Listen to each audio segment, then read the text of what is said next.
Kathan, I'm delighted to speak with you about Richard Diebenkorn. Your history in working with the artist, I think, is longer than any other printer-publisher.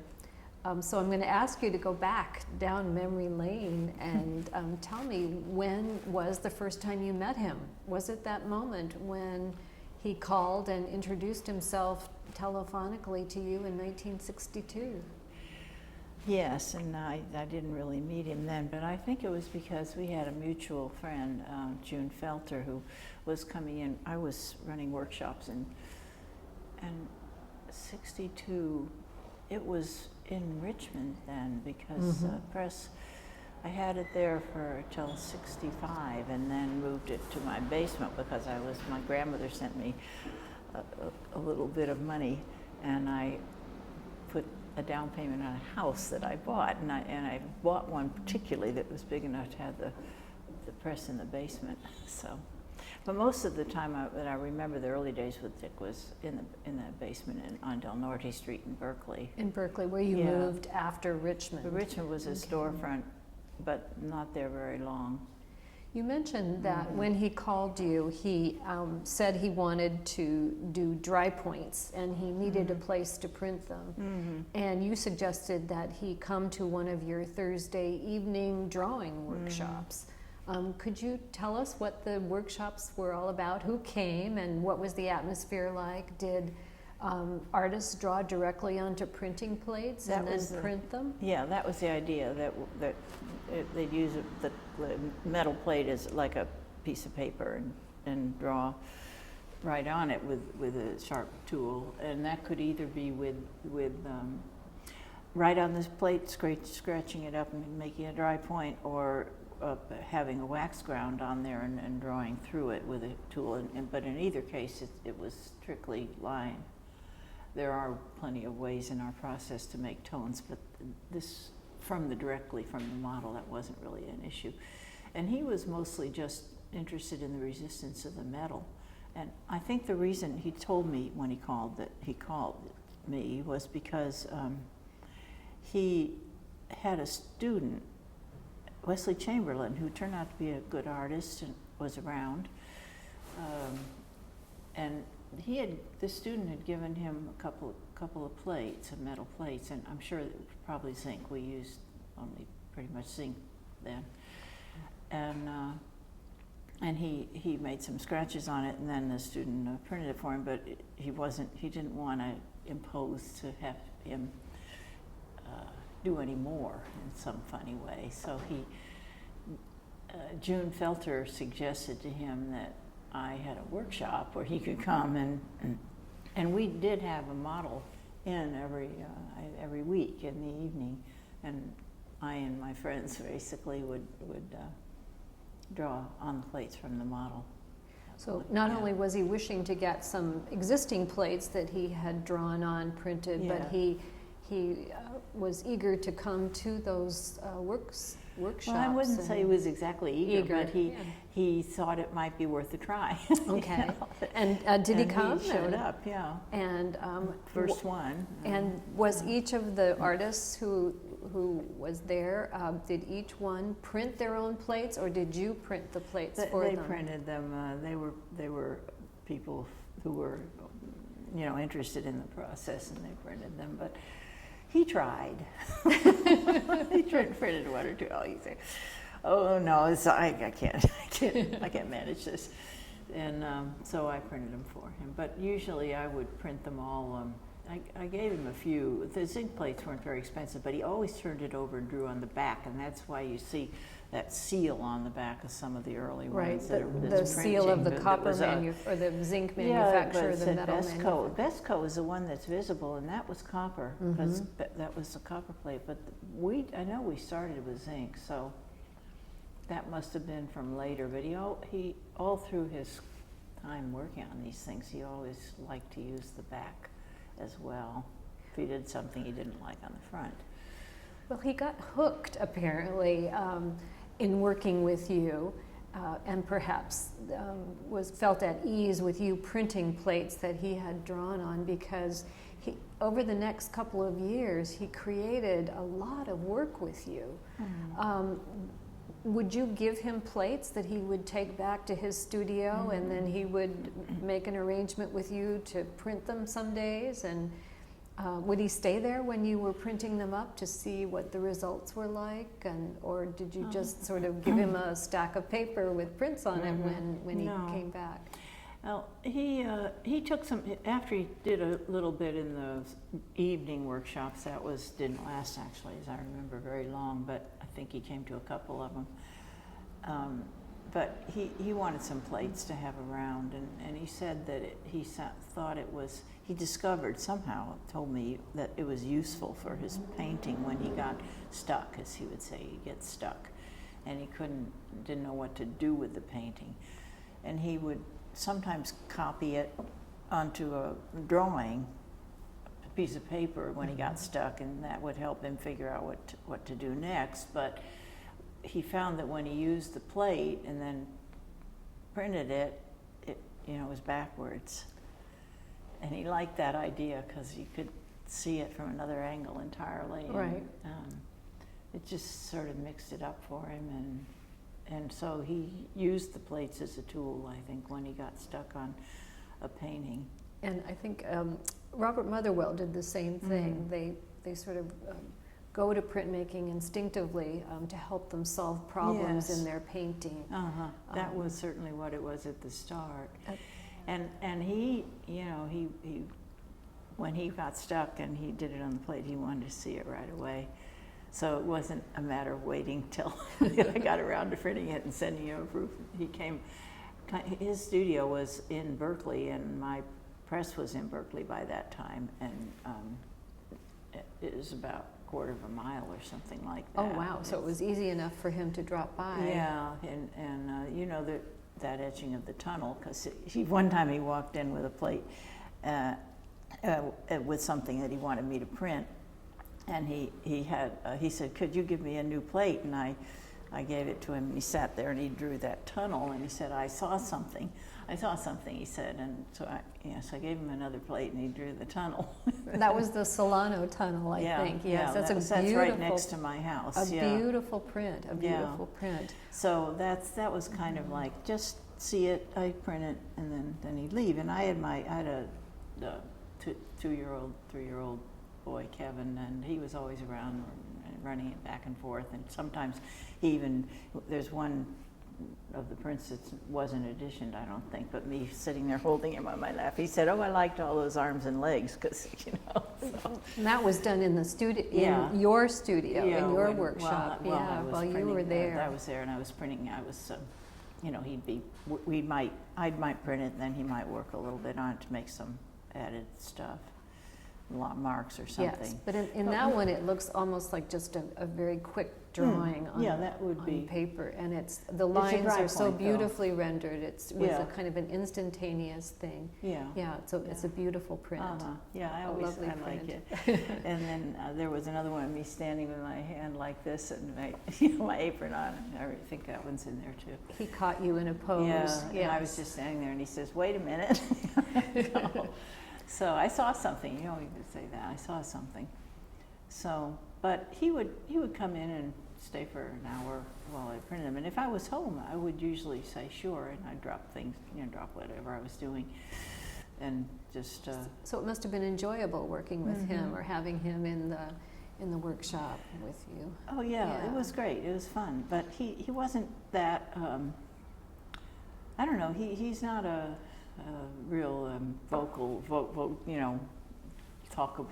talkative guy and everything. He just was about getting work done. And it sounded like he wasn't demanding either. He was. He just wanted to see it, and then he might work on it some more. But now I got the idea, because we were accumulating a lot of prints, and he really didn't care to have any editions. He just wanted to see one, and so that was when I asked if I could publish them, and we did the 41 etchings, dry points. He figured he picked out 41 of the plates he had hanging around. 41. Right. Well, let's jump to that then. I wanted to ask you about because you had mentioned it, that he worked with zinc plates, but at a certain point you must have switched over to copper, or convinced him or yourself that copper was a better a better matrix for him to be working on. And I think you also said that you introduced better quality printing papers to him, even though he may have wanted only one impression of these plates that he was bringing in to you to print. You convinced him that he needed to use better materials. Mm-hmm. Yeah, that would be true. Was it because you thought the work was so good Yeah. that he should be, Of course, should be using I high knew who he quality? was. Yeah. So, Yeah, I mean, it didn't seem, most of my students that I had in my evening classes, and it came to the day workshops too, would use zinc, almost everyone used zinc, and he preferred zinc because it's softer, and actually most of them are on zinc, the early ones. they are. Mm-hmm. Okay. There's a few that aren't. I tried to get him to use copper, but he liked zinc better. Well, let's talk about you know, it's softer. You can, and he always talked about the sort of that he loved, but was challenged by the resistance yes. that the plate provided I think to that was the yeah. tool that was in his hand. It was a challenge for him Yes. to draw with it. I think the whole idea was that he wanted to do something else from what he was doing in his studio in order to get a hold of what he was doing. You know, just because you repeat yourself and repeat yourself.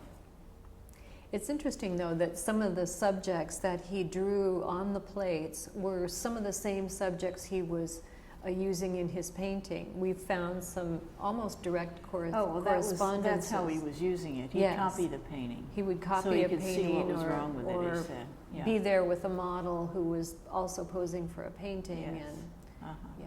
He had plates around, and he had a number of things from home too, I think, because he had one of them. There's one of Phyllis in a striped chair that's really beautiful, and one of her face. There's a number of Phyllis around. Yes. I don't know if we used them all in the 41, and I wonder what ever happened to the ones we didn't use. I suppose we just, Well, I think maybe you yeah. have, the foundation has some one-off proofs on Yes, some of those yes. that don't, I think you he know, does. if I they're think not we do. in the big 41 or in Mhm. the red book that documents all that, they might Yes. be those ones, one-off ones that he didn't, he didn't like so much. Let's talk about that a little bit, because yes, they do exist. He saved them, even Yeah. though they might not have been his first choice took for them 41 home. etching I stripe didn't plates. have them. If Yes. he would just print one, he said took no, them and then he home. put it in his. He took them home, and Yeah. some of them he dated, Uh-huh. and some of them he would, if you did pull more than one impression from a plate, he would number them, or he'd write proof on them, or sometimes he wouldn't do anything. There would be no inscriptions on them. I see. And some of them are sort of on paper that's askew. It's not square Yeah, on the right. paper. You Uh-huh. could tell it was just a kind of a test plate. Yeah. But so you had an assortment of things that you had printed for him. How did it happen that you decided you've done so much? Let's publish a portfolio. Let's put these together in a portfolio form, in a book form, and get them out there in the world. How did that come about? Well, I always liked. I had that idea. I'd already done a couple of books of my own prints. Yes, And right. so there was, as you say, there were a lot of them around, and I thought, well, maybe he would do it and would want them, and I don't think I ever had the idea that it would be a portfolio. I wanted to do a bound book. Yes, It was my right. idea to do that. That's what I had been. There was something about that notion that was intriguing to me at the time. But he agreed to it, but he didn't want any text. I would have been happy if he would have written something or had someone write something or chosen a poem that he liked or anything like that, But he wasn't interested in that. He didn't feel that they were something about not being really connected. The things he'd done were individual things. Yes. And then, but he did collect them in a sequence. They were fooled around a lot with that. How did that happen? He laid them out on a table? I asked for a sequence, because that was the idea about the book. A portfolio gets shuffled all the time. Mm-hmm. And the whole idea about a book is that you're creating much larger artwork that is really about sequence. And I mean, it's about turning the pages and seeing the things and it's sort of a little movie strip in the way you're making. You know? It has a rhythm to it, a kind of a flow of imagery. You're seeing one, then you're seeing the next. And I explained all that to him because I was keen on it. That was the notion I had. And I had other artists. I asked Wayne Thiebaud about that time a little bit later, and I didn't know him either, but because Dick had agreed to do it and we were working on it, I thought, well, maybe another one that's really good would do it. And I'm pretty sure that Wayne was interested in it because Dick did it. It must have been challenging for him because he'd created far more than 41 etchings, dry points, but to narrow it down to that number. So he spread it out on the table. Were you involved in the decision making, as in? That's a really good image, or that's a great play. No, I never would do that with any of the artists that we work with unless they specifically ask. I never volunteer, and I don't allow my printers to either. That's one of our big rules. Yeah, which is it's not a collaboration. It's not. It's their work, and you're here to make it work for them. It's a good rule to have, and I think. Diebenkorn's early workings with you put him at ease in the studio because he knew he wasn't going to have another opinion that he had to deal with, or that there wasn't going to be someone who was going to be kind of telling him what to do. Right, that is true. And I think it's always true when we work with artists.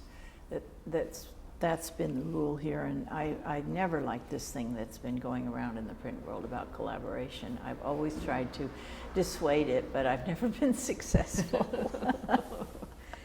I mean, certainly the printer contributes something, but if you have a work of art that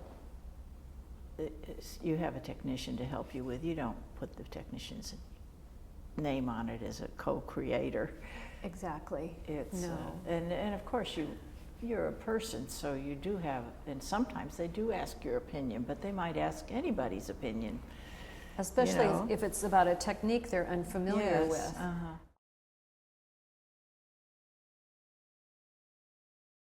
I'd like you to talk a little bit about the fact that you introduced a new technique to Diebenkorn in the printing of these prints that became 41 etchings dry points, and that was aquatint. Can you talk a little bit about how you managed to talk him into using aquatint? Well, he was really interested in it, mainly dry point as a way of drawing, as he said. And he liked that resistance of the metal. So the earliest things were that, but I put grounds on plates for him. He actually really liked the etched line, the character of it. And we tried soft ground too. I don't know if there's some very early soft grounds. I think there may be a few. Couple. I know there's one that isn't in the book, but I have it. It's a very small one, and it may have been the first one. It says it was seated woman with. It's actually me. He just said, sit with arms crossed. Yes, it looks like you. Yeah, and it's got,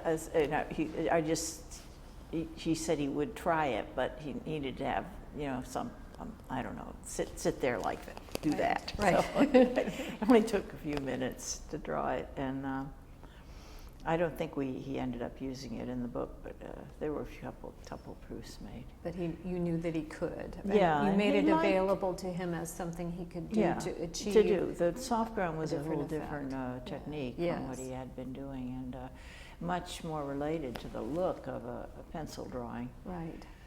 And so I think that was maybe one reason why he resisted at first, because he could do that with a pencil. But in fact, it's very different. It comes out very different than you think it's going to when you look at the pencil drawing you make. Because with dry point, you have to start with a pencil. You draw on the paper, but the paper presses into the wax. So, and then you pull up the wax, and that's what makes the mark.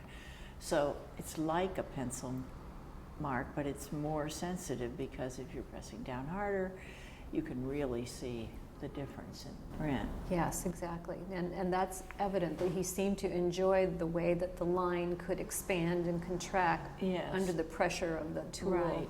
and the printing. Yeah, like these. And this one, he put his elbow in, you know, as you can see. His jacket. That's his And jacket. his fingerprints. Yeah. Well, his fingerprints are definitely evident, but I didn't Yeah. know that was This- his jacket, that texture. See the texture, the big one? Uh-huh. Yeah, all that That's his- cloth-looking stuff. That's He did his this. jacket. Oh, how interesting. Well, that was going to be my next question. You've written that Diebenkorn accepted the flaws in his Yeah. printmaking, and that it wasn't just a simple acceptance in many cases, it was an embrace of them. And he didn't try and disguise them. Sometimes he would scratch things out or braid things out, but Yeah. do you think this came from his painting techniques as well? Because in his paintings, he very often showed some reworkings Yeah, and that those obviously flaws would be that the case, the yeah. changes that he made. Do you Yeah. think it came from painting, or do you think it No. was just? No, people, artists, you know, they get, like you said, they get a way of working, and they like to work that. So of course, what he does in his painting would influence it, but it's really a whole different tactile thing. The thing about this, it's not just drawing; it really is very tactile. and Right. That's why you see the elbow or the fingerprints sometimes, and things like Yes, that. and it involves some thinking and some understanding of Uh-huh. what that mark is going to look like when the Mhm. plate is inked. Maybe and- not. and Maybe you're not. just doing something and seeing what it will look like. You don't have to Ah. keep it. You can throw it away Right, when you're that's done. true. But he was accepting of many flaws, and Yeah, I think he cultivated flaws, as a matter of fact. cultivated flaws. Yeah. Was this ever to the chagrin of some of the printers, yourself included, who could see, you could see the error in either the technique or the execution, but it didn't matter to him. He didn't. Mhm. He No. didn't care. You know, he was the first artist that I made plates for, except for students, and I Mhm. didn't really make plates for them. I taught them how, but he was the first real artist that I actually worked with. So I just think that I got used to I always applied the lessons I learned working with him to everybody else all over the years, and that's one reason they work is so flexible that they have done, because that's just the way he wanted to work, and I'm sure that he worked that way in his studio. I guess. I mean, you look at any of his Right, paintings or drawings, and you right. see a lot of flaws, as you say. What he would say might have been flaws, but they're not flaws anymore. you No, know? that's right. Heck, he They've cultivated been it. transformed. You can yeah. see if you look at the green one. I'm sitting here looking at all the spots and dots and, unruly kind of things. And then at the very last minute, we cut another plate to add at the bottom of that. He was working on that thing for a long time. It's the biggest print he did. And it had this band at the bottom, that brown band you see there, Mhm. all the time. And then he said something like, I'm going to want to do something that you might not approve of. And I said, well, what would that be? And he said he wanted to make that plate bigger. And it's a metal plate. It was a large plate to begin Yes. with. And yeah. I said, well, we can, there's only one way. You have to add a plate. Okay. So we cut And another that's what strip, you and we did. just printed it. Of course, it would have a line at the edges of the two plates. So, but that's what finished it. That's what made it work. And actually, that brings me to another question, Uh-huh. which is that you have recorded this on video. I was reviewing the video just last night, Oh. and his work on green Green is well recorded. Yeah. Was he the first artist that you videotaped? No. You'd brought cameras into the studio before and taken single shots of artists at work, but Well, occasionally, but I don't like to do it if they're not comfortable. And Dick Right. was never really comfortable with cameras. But when I got started with that big green plate and our printers were working, it was so obviously going to be something really important, because first he'd never done anything that big and in prints, and then it's just complicated. It has a lot of plates and colors, and we were rolling with it. And at first, one point, I think we've told this story before, how we put it back up on transferred it off to another wall in the studio way in the back where nobody would see it and he would see it. And I thought, oh, it's a goner. After all that work. Yeah. But then he went and brought it back, and at some point I asked him if I could shoot some video of it, and he said, oh, I don't know. And I said, well, if you don't want me to, I won't, but it would be really nice to see it, how it develops, and have a record, because it's pretty big print, it's pretty ambitious. And he said, oh, all right. So, but I was trying to be, at first I was sneaked it. That was the thing. Oh, you snuck in and you sneaked. oh. I was trying to stand behind the pillar and just take a little. I just thought if I just could have a little pictures of this, it'd be so nice, because I was shooting it of other artists. And then he caught me. He said, oh, well, never mind, go ahead.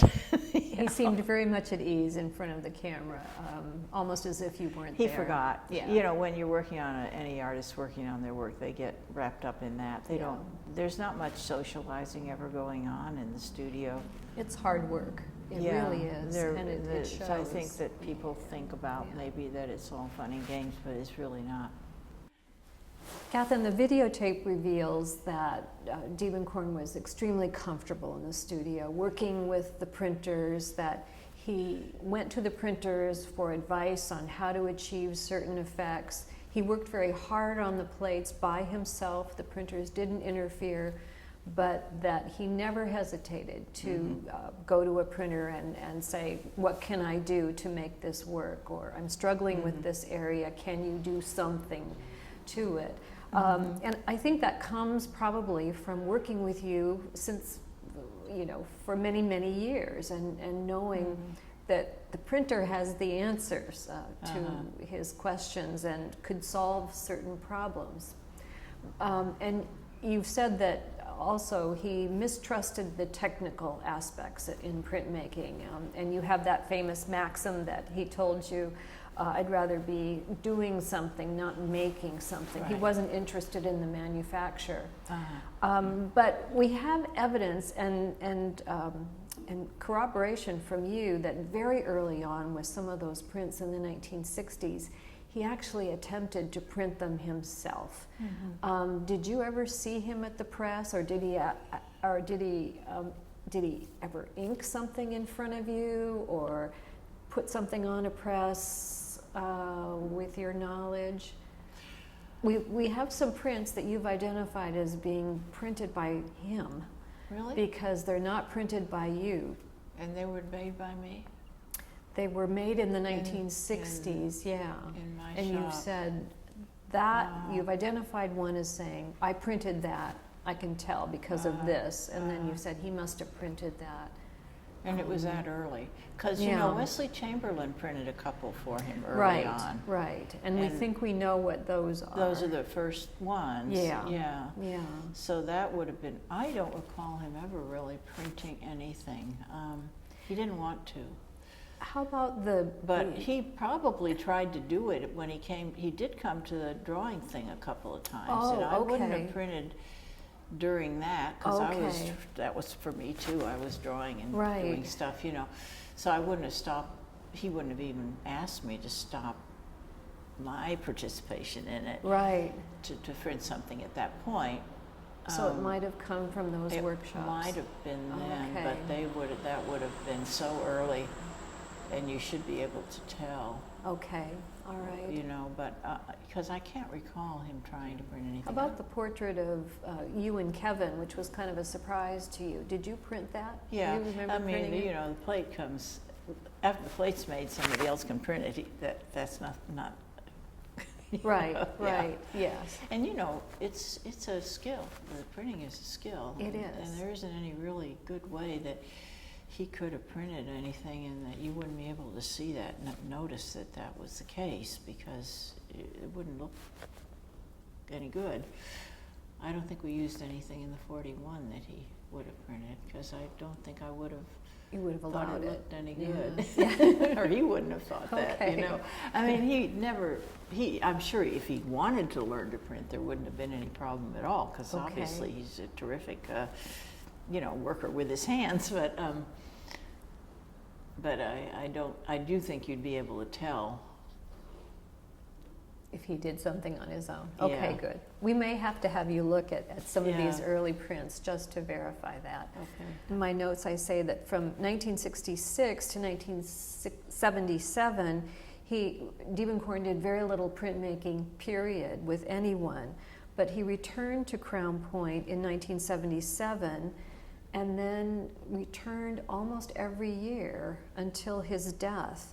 Was there an invitation from you to return to the Yes. press in 1977? Yes. And Uh-huh. did you expect the Ocean Park imagery that came from that session? Well, I don't know. I never expect anything particular. I think it's better not to. You do what the artist wants and see what comes up. But I know why there was a gap there, because he moved to LA. Right. And for a while, he was very interested in doing prints, and he was coming in and doing them. And whenever, I remember we went to Russia with that, and I remember hearing about it when he came back. That's a little right, bit yes. Because of that. So during that period, he was coming and going every once in a while. When he had I think really when he got stuck in the studio, that was one of the tools he could use to Yes. get going again. Yes. And he would do that. So, and then he moved to LA, and I really didn't. Obviously, he wasn't going to come over to Crown Point from LA, and I guess not having another outlet there, he didn't do any prints. Maybe it wasn't that important to him. He probably found another way to get unstuck. But in '77, and at that time I was not really doing any publishing, I don't think. I just was working mostly for Parasol Press. Bob Feldman, a publisher in New York, asked me if I would he would publish prints, and he sent me artists, and this so was, I think, in the early 70s. yes, so that during that period I was really busy, kept busy by him, and that was a very good experience for me. But by 1977, I think you'd made the decision to print and publish on your own. That's exactly Yeah. right. That's why I invited him, because I decided that I saw what Bob Feldman was doing, and I thought, well, I could publish. I could invite people myself and print them, and then get somebody to sell them. I had to hire somebody to sell them, because I was never going to be any good at that. But that was the idea. And so, of course, the first person I thought of when I decided I wanted to publish something was Diebenkorn, and I asked him if he would be willing to come. And he was coming back, evidently. He still had a house here. I think probably was coming back, although I had never had any more contact with him. If he must have come back to see his children and so on during that period, but I didn't see him. I mean, there wasn't any real reason. So your invitation was accepted? I just invited him, Yeah. and he said yes. So he made a trip down here. And would he spend the sort of 2 weeks that became the tradition for working with artists at Crown Point? I don't know. I really don't know that answer to that. I don't think I specified. I'm sure it was at what he wanted, what the size of his work period would be. Okay, so it might have been Sort of, I'm sure it was whatever different he wanted. durations It at might have been different different times, depending on yes. what he was doing. okay. I wanted to. I asked him if I could publish a book, because I did a book of my own. 41 Etchings, Dry Points, Right. yes. And he was agreeable to that. Yes, so he selected them. It took him a long time because I told him they're going to be bound and it's got to be the order you want. And he selected out of all the stuff he had around that he'd always take the plates home and the prints home, so I didn't have really anything. Oh, so you were kind of dependent on him to get a book together. And it ended up being 41. And that was the number that he wanted, and so there it was. And so he knew that you were capable of publishing, and it didn't frighten him at all that he was putting himself into your hands to publish something that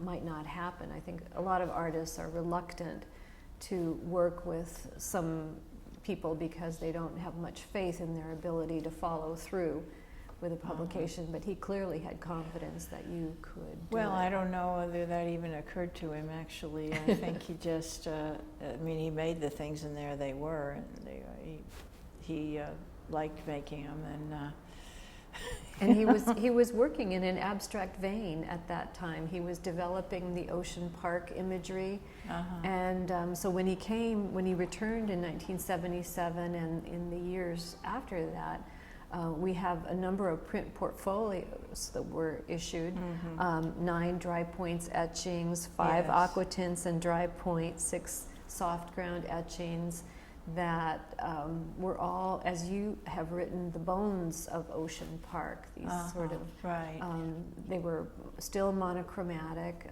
black and white etchings, and they were a definite switch from the figurative. Yeah, well, by 77, he was doing what he wanted to do. And the 41 was mostly old. We did that earlier. We did that in 65, before he left or anything. Right, so this was 12, wanted to do a book. And 12 years when later. I invited him to come back, he did whatever work he was doing at the time. And I found it interesting, though, in I think at the same time he did 9 dry points etchings, which were abstract, Ocean Park subjects. He did 3 figures walking as sort of small side plates. And that wasn't published. And that those weren't published. I don't know why you know about those. Do you have We some? have them in the archive. Oh, I gave you those in the Crown Point archive. In 1991, Okay. So it's one of these sorts of things where he seemed to, in the same session, be committed to the Ocean Park imagery, but at the same time using the figure as a kind of release from that. They're quite charming, but very, very different. You wouldn't even imagine them to be by the same artist. I think I have one set of those myself. But are they signed, the ones that you have? I don't know the answer to that. I'll have to... I have a feeling they're not. I have a feeling you didn't sign those. He might not Which case you should be cautious about showing them, but I don't think we've ever showed them. The context would be important. You could probably use we show them as unpublished. So. But that's the only problem with that kind of thing that hangs around, that some of the artists are very particular about picking up everything because they've had bad experiences with people showing things that they don't want shown. Yes. But that, in those days, neither one of us had any, particular thoughts about that. But it's very revealing, and I'm glad you kept them. Whether you published them or not, I'm glad you kept them, because I think it's very revealing of an artist who had this push and pull between the figurative and the abstract, and it was, he just did whatever, obviously he did what he wanted to do. I think one of the portfolios, it might be 5 aqua tints and dry point, I can't remember, but it's a small portfolio, that is, it's a portfolio of small images, small prints, and I think 4 of them are abstract pieces, and one of them is a self-portrait. And I thought to myself, that's... Small prints it's called. Yes. And why is it that one print of the self-portrait was inserted into this album? Beats me. His choice? I have no idea. I'm sure it was his choice. I never try to influence that. Artists wouldn't like it if you tried to influence them in anything aesthetic. So when you set out on a project to work with him, did you have a portfolio publication in mind, or did you just sort of let the workflow happen, see what you would end up with, and decide whether or not there was work to publish? Yeah, he would decide what he would want to have published. Did you determine the titles for the prints and the titles of the portfolios, or No. did he make suggestions for that? No, I would never do that either. That was his title. Yeah. So he'd like to keep it very simple. Mm-hmm. I insisted on a title. And on the big blue book where we have the 41, he didn't want anything on the cover.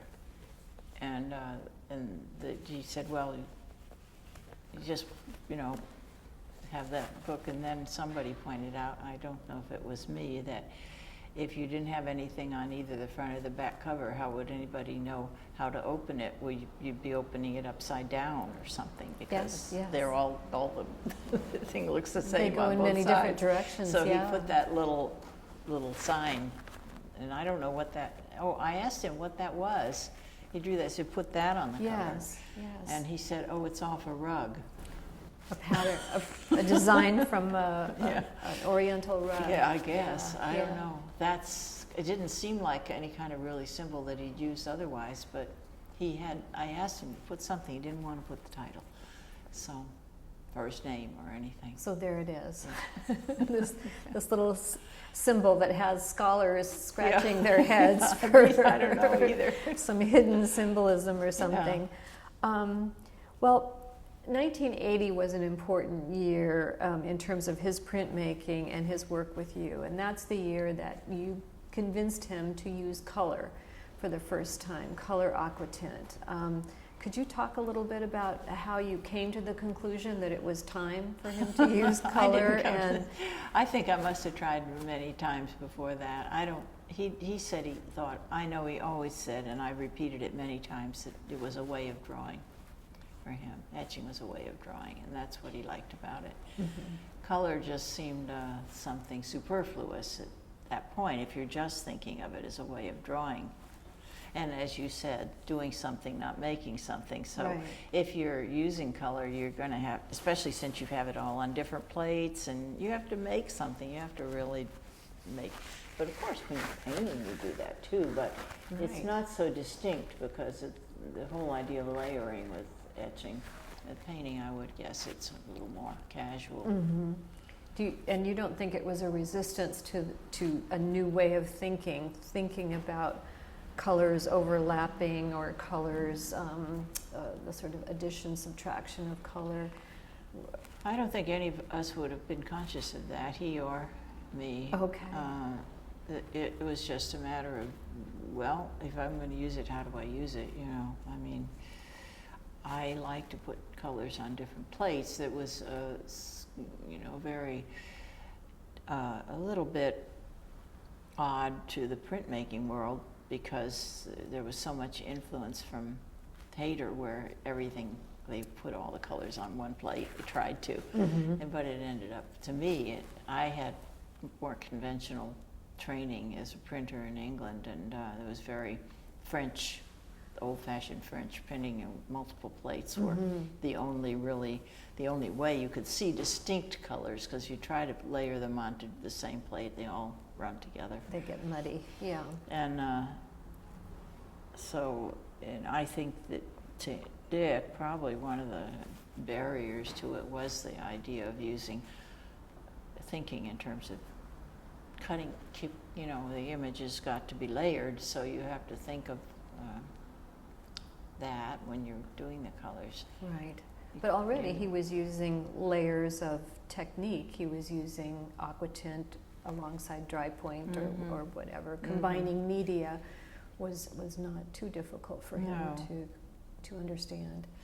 Yeah, I don't think it was such a big. I think more of it was probably more the idea that this is more complicated. You didn't want it to be too complicated. Just to do. It was about doing it and the gesture of it, and then using it as a way of drawing. And and I don't.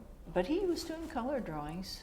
They're kind of drawings or paintings. Yeah. They're almost, so maybe it was a natural maybe it was a segue. natural thing because I don't know. Maybe other people more familiar with the whole transit of his work will know if there is any signs of influence from the color, what you would call color drawings. I don't know if they're what they are. Right. They're not watercolors. They're gouaches. He used gouache, I guess. quite a bit. But he was used to mixing media, even in his drawings. There'd be crayon, and there'd be ballpoint pen, and there'd be watercolor, and there'd be gouache. They were pretty complex. So that would actually be fine with. There's just a lot of different kinds of things you can different kinds of lines that you can use with this. That would make sense. Yeah. So the result was a group of very beautiful color images. They were small, but they were just gorgeous. And was the sort of proof in the pudding for him that... Which ones are you talking about? These are the 4 small ones that were published. I think there were 4 of them in 1980. 4 small prints are black and white. No, it was. I'm trying to think. There's a small thin, and then there's a little red one. Okay, I got it. Those, I think those. They're not that small, actually. They're kind of medium size. Okay. Yeah, when you talk about small, I was thinking of the the ones he called small prints. He said small, because I don't know why he called it small thin. It's thin. But those are all his titles. And they're wonderful titles. They're very descriptive. You know exactly which one you're looking at. And he was satisfied, delighted, intrigued to do more. Did you get the impression that it was an experiment that had succeeded? Yeah, evidently he wanted to do more because he did. Okay. And then it became very, very ambitious. Well, let's get back to the studio where he is working in color. There's music going on in the studio, in the background, even as you're videotaping. And I thought to myself as I was looking at the video, is that music in the video or is that background music in the studio? Music seems to have, classical music at least, seems to have been an important part of the working environment that he wanted. Yeah. Did he select the music? Yeah. And he did, okay. We always do that with artists. They can have it quiet or they can select what they want. They can have some of them like the radio on, and some of them have things. But I probably had some records around, and he decided what he wanted. Maybe, I don't think he brought any music, but he liked it. He liked it, and he wanted to have it. Yes, at certain times it almost looked like he was scraping or doing something in a kind of rhythm with the music. The tape of green has one area like that, Yeah, and then other times he's completely oblivious, it would seem, to the music, and is just, in his own world, so to speak. Well, going back to Green, you talked about the fact that he put that print aside, that he'd been working hard and long on it. It was a huge plate, and the printers had put a lot of time and work into it, and then it almost looked as if he was going to abandon it, and it was put sort of, as you say, in the back of the room, and there it stayed while he began working on another print that was successful. Yes. And when he did return to Green, of course, he finished it, and it is the masterpiece that it is. Did he ever wholly abandon an image, a plate that had been begun, that he'd done work on, that the printers had done work on? Was there ever one that didn't make it? Well, I remember he called one. I think somewhere, doesn't he have one that says the one that got sick? The one that got sick? You have? No, I don't think we have it. I know there was something. He signed the one that got sick. Okay. It might be in the archive, in the foundation. I just remember him writing that on it, or how funny. Something. There's something about that. I know he said that. He abandoned it, and he didn't tear it up and no, he throw said it away. He wrote on it the one that got sick, I think. but it was rare. He was very stubborn to try to finish things eventually. He would just set them aside, but he often went back to old things, pulled them out. Old, and old meaning from that session or from the last year or probably two? From that kind of session. thing? Okay. I don't think we even kept plates. Kept plates from If he year to didn't- year. Yeah. Yeah. Want Okay. them around. If he just discarded it, it wasn't fair to keep it. I was always pretty protective of. It might have accidentally keep a plate sometimes that somebody might have worked on, but our rule generally here is this stuff they don't want to use gets destroyed. Okay. All right. The Well- proofs, sometimes they say, okay, well, you can use some of these proofs in the archive, but most of the time they would get destroyed, the Right. ones that didn't work out. I remember hearing a story that one of the printers told about their frustration with the proofs, with his proofs, in that he would often go grab them and start cutting them up. sections of That's color. right. He destroyed most of them that way, yeah. And cutting and pasting them onto proofs that he was working on to see if it would That was sort how of he signal worked. a change. With the color, that was how he Yes. worked, yeah. Let's switch gears to 1981 when he came to Crown Point, and the result was a beautiful series of clubs and spades imagery. Was that a surprise to you to see Yes. that? And how did he sort of announce that this is what he wanted to work on? Or did it He just doesn't appear? announce, he just starts working. He just And starts that's what they working on were. the plates. I was surprised. I figured nobody was going to buy those, so I didn't even like them. But I wouldn't say that Because they were you such know. eccentric Yeah, shapes. they're not. and- They're not divacorns, but anyway, they were beautiful. I really thought they were great, but and I was happy to do them. But I was very surprised. Yeah. And was that a problem for you? Or this your feelings that no one would buy them? Were those Well, fears dispelled when you saw them? I never let Yeah. that bother. I mean, I never have been able to. I wouldn't. It's just a principle. You can't. Yes. If you can't get artist confidence or do anything, if you even let that thought cross your mind, maybe it crosses your mind, but send it away right away off the bat, Right. because if you have that in mind and you're trying to have them make something that you think somebody's going to buy, and you might as well give up to begin with. It's really unfair Yeah. to the artist. It's not only unfair; it's doesn't work. It's not going to work. And as it turns out, the clubs and spades was just a very fertile. Yeah. That imagery was very fertile for him, Yeah. and he mined it. What I love is he mined parts of the clubs and spades in successive prints thereafter, including green, which is right behind me. I would like you to, if you wouldn't mind, take a little bit of time and tell us about the experience of inviting Diebenkorn to Japan. Did he go once, twice? I think it was once. And was he One was he trip. one of the first artists you invited? I imagine.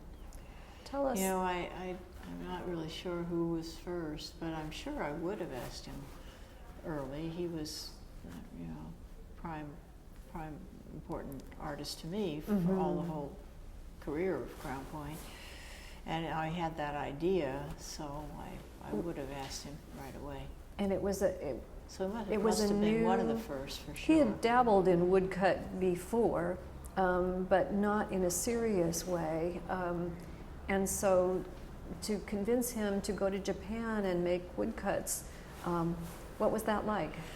Well, the project overall was a completely opposite idea of what I had always done in the studio, which was to give the artists a plate and have them draw on it and see what happens. And then, because the way that process works, and the way it's always worked for centuries, is that the artist makes a drawing, and the carver translates it. Basically, it's another language, and it's turned into wood by someone else where in everything we'd always done, you draw it on a plate. So when I learned about it, I had the opportunity to do the project. I thought, this is so the opposite of everything that I've stood for.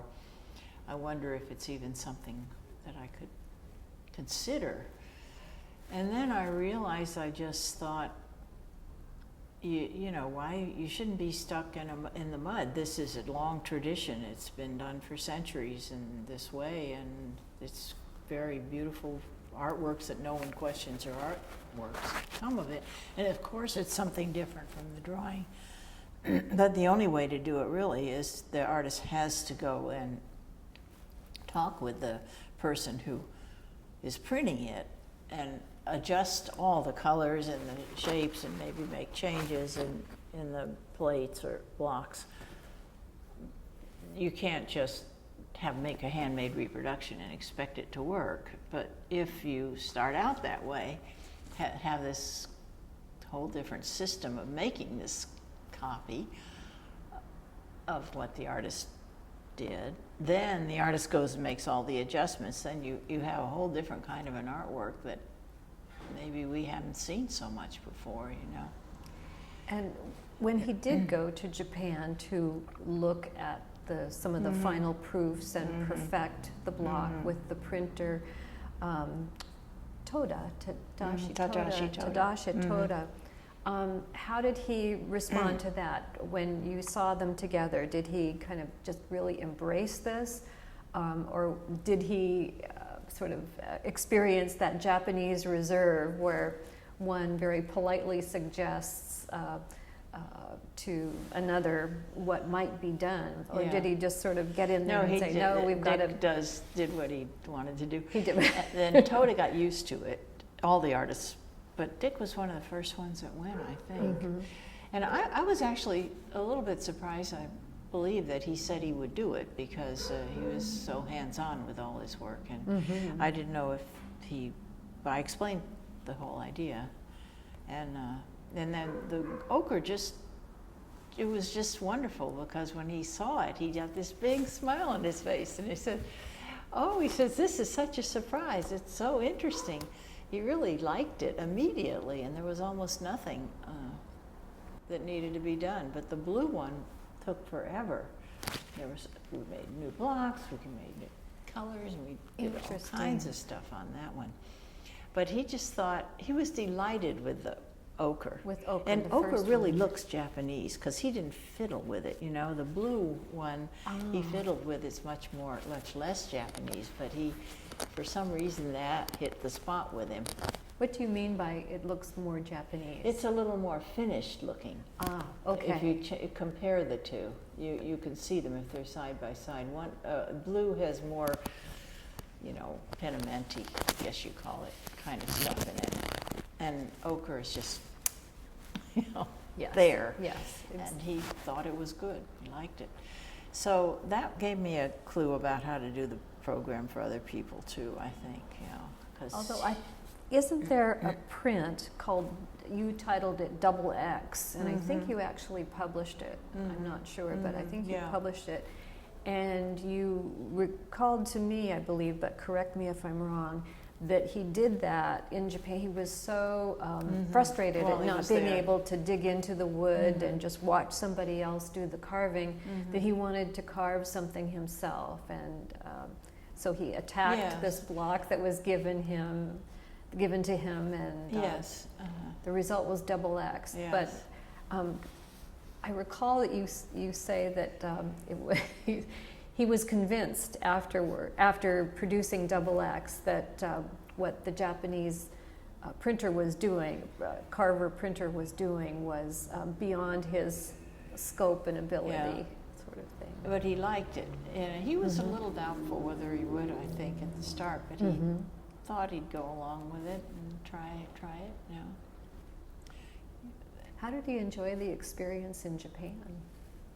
Well, we had the most wonderful trip, because Dick and Phyllis Tom came with me, my husband, and we traveled a little bit. And Bill Bryce was there at some point. They were friends from Yeah. Southern California. I can't remember exactly how that worked. Well, Bill Bryce made One, also in Yeah. Japan, maybe at the same time. or maybe we overlapped at the end, probably, be. because it seems like his wife and we went on a little car trip down through the mountains, and the 6 of us, and Oh, wow. I think it was really, really fun. It was great. I have some photographs. Yes, I think there's a famous photograph of several of you in kimono, and you're standing in Yeah. front of a ryokan or something, something like that. Well, after that and into the late 80s and 90s, the work is just very powerful and strong, and color keeps getting more and more complex in the prints that he produced at Crown Point. But then there comes this time, this difficult time for him, certainly, and for you too, I think, when he was becoming ill, and his health was deteriorating, yet there was still this desire to make prints, to come to Crown Point, to be doing something. Could you talk a little bit about the projects that he did with you at the end of his life? Yeah, I'm trying to think. I don't know if it was that different. It was simpler. But he did some beautiful things at the end. I'm thinking of Touched What Are You? Red Touched as- Red is one of the most beautiful prints around that anybody's ever done. I think I have that hanging up in my house. It's a beautiful print. Yeah, it lasts. It's, you could, yeah. But then on the other hand, he was doing a black and white print that he called Flotsam, or Yeah, he there's titled all it those Flotsam. Flotsams. Yeah. And the Barbarian. The Barbarians And the at the Barbarian's gate. Garden Yeah, Threatened. Barbarian's Garden Threatened, yes. Yeah. Those, He never titled things like that until then. and I think, So I think it really, yeah. And scholars ruminate, I think, over the symbolism in those Yeah, two well, you prints, see Flotsam and Barbarian's Garden. Threatened, yeah. Yeah. Yeah, well, obviously he was thinking about the end of his life not being too far away. And when he was coming here, did you have to accommodate any health issues, or was he just working as hard as ever on the plates, and he was Yeah, I don't remember any non-stoppable? particular, anything special. And you had a crew that had worked with him over the years, but I think they had left Crown Point, and so Renee Bott, I think, was the master printer who worked with Debun Korn on some of those last projects. She was younger, maybe not as experienced as some of the other ones. She's a very good printer. She was the best. I picked probably the best one because she's, demanding in a way of the technical stuff. Yes, I'm sure she did a very good job. But there were assistants too. Right. Yes. Yeah. But his demeanor didn't change. He didn't become more demanding, sort of less demanding. It was just the work was. No, not that I can recall. I can't recall anything particular. He had his way of, his way of being in the studio. He didn't change. Maybe a little slower. Well, I'd like to leave this next part of the videotape open and ask you to relay some of your favorite memories of working with Richard Debun Korn. I need the at Crown questions, Point. Karin. You need the questions. Yeah. It's not too hard. Favorite moments. Yeah. Favorite moments. Would it have been that? I've been throwing them in as we've been talking. Yeah, I'm sure. That's true. Yeah.